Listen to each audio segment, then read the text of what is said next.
Di antara kaidah yang disebutkan oleh Syekh Muhammad bin Wahab di kaidah yang keempat dari Qawaidul Arba, beliau mengatakan Syekh Muhammad bin Wahab bahwasanya sebagian orang musyrikin zaman sekarang lebih parah daripada kaum musyrikin di zaman Nabi sallallahu alaihi wasallam. Dari sisi apa? Satu sisi, dari sisi orang-orang musyrikin zaman dahulu dalam kondisi genting, mereka minta kepada Allah Subhanahu wa taala. Bahkan mereka bertauhid. Wa idza raqibul fil fulki da'allaha mukhlishina lahuddin falamma najjahum minal barri idza hum yusyrikun. Ketika mereka dalam kondisi genting di lautan, ya, maka mereka pun ikhlas berdoa kepada Allah. Falamma najjahum minal barri, tatkala diselamatkan di daratan, idza hum yusyrikun, mereka syirik kembali. Tapi menjadi perhatian kita, dan ayat ini seperti begini banyak, ada beberapa ayat saya sebutkan dalam syarah Al-Qawaidul Arba. Di antaranya tadi, dalam kondisi genting mereka ya meminta kepada Allah. Lihatlah bagaimana Abu Jahal ketika dalam perang Badar. Kepada siapa dia berdoa? Dia berdoa kepada Allah. Allah turunkan firman-Nya, "In tastaftihu faqad ja'akumul fath" dalam surat Al-Anfal.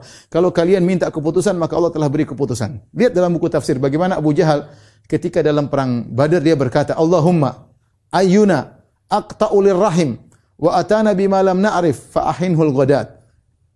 Abu Jahal, pimpinan orang-orang musyrikin berdoa, "Ya Allah, siapa di antara kami, aku atau Muhammad, yang paling memutuskan silaturahmi, yang datang dengan perkara yang kami tidak kenali sebelumnya, maka hancurkanlah dia hari ini." Dan ternyata Allah mengkabulkan. Kata Allah, "In tastaftihu," kalau kau ingin keputusan, maka telah datang keputusan. Abu Jahal dibinasakan oleh Allah. Tapi mau saya, Abu Jahal dalam kondisi demikian, dia minta kepada Allah Subhanahu wa taala. Dan itu kebiasaan orang jahiliyah. Ternyata ada sebagian orang-orang di zaman sekarang yang justru dalam kondisi genting justru melakukan kesyirikan. Saya akan sebutkan 4 ulama yang menyebutkan hal ini dari negeri-negeri yang berbeda-beda. Ya. Pertama, Syekh Muhammad bin Abdul Wahab rahimahullahu taala. Dan beliau tinggal di Najd. Kalau kita baca sejarah bagaimana beliau berdakwah, ya, beliau dahulu di kampung beliau ada kuburan namanya kuburan Zaid bin Khattab, saudaranya Umar bin Khattab, yang kalau tidak salah mati syahid dalam perang Yamamah. Orang-orang dalam kondisi genting mereka pergi ke kuburan minta kepada Zaid bin Khattab. Berbulan-bulan Syekh Muhammad bin Abdul Wahab pergi ke kuburan tersebut sambil berkata, "Allahu khairun min Zaid." Allah lebih baik daripada Zaid. Agar mereka berfikir, Allahu khairun min Zaid, Allah lebih baik daripada Zaid. Minta kepada Allah, tapi mereka tetap minta kepada kuburan Zaid bin Khattab. Makanya Syekh Muhammad bin Wahab menyebutkan tentang bahwasanya sebagian orang-orang di zaman sekarang kesyirikannya lebih parah daripada kesyirikan orang-orang terdahulu. Ini Syekh Muhammad bin Wahab. Kita berpindah kepada seorang ulama namanya Al-Alusi.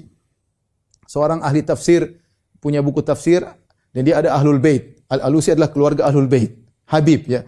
Dan dia punya buku judulnya Ruhul Ma'ani. Antum bisa baca dan saya nukil juga dalam syarah Al-Qawaidul Arba, ya, insyaallah sebentar lagi terbit, ya. Di situ saya sebutkan bagaimana dia tulis dalam tafsirnya bahwa ketika dia masih kecil, ba'dul mutasyayikhah, sebagian dai-dai, sebagian orang yang disebut syekh bilang sama dia, "Wahai fulan," ketika dia masih kecil, "kamu kalau dalam kondisi genting, jangan minta sama Allah. Kalau kau langsung minta sama Allah, Allah tidak akan pedulikan engkau. Tapi mintalah kepada wali-wali kalau ingin direct.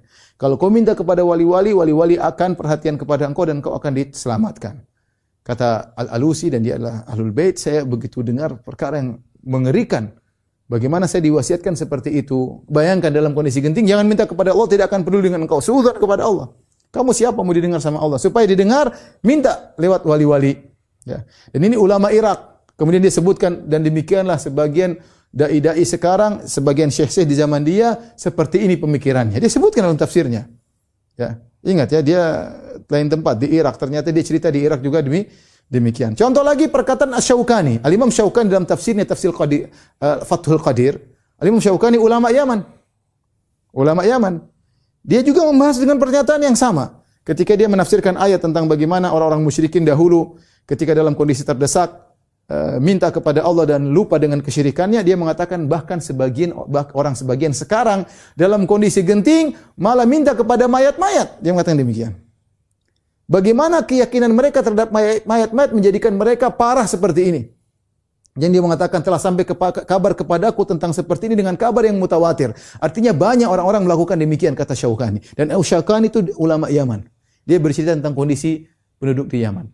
Yang terakhir adalah Muhammad Amin Asy-Syinkiti yang memiliki buku Tafsir Adwaul Bayan dari Mauritania. Dia juga menyampaikan yang sama, bahwasanya ada sebagian orang zaman sekarang justru dalam kondisi genting, justru minta-minta kepada wali-wali, bahkan tidak minta kepada Allah. Ini ulama dari 4 tempat yang berbeda. Muhammad bin Abdul Wahab dari Najd, Saudi.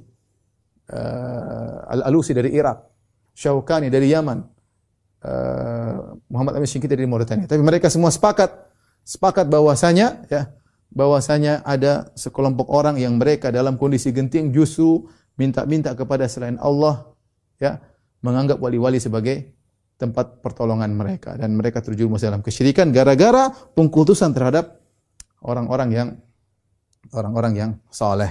Maka sebab utama terjadi kesyirikan adalah pengkultusan.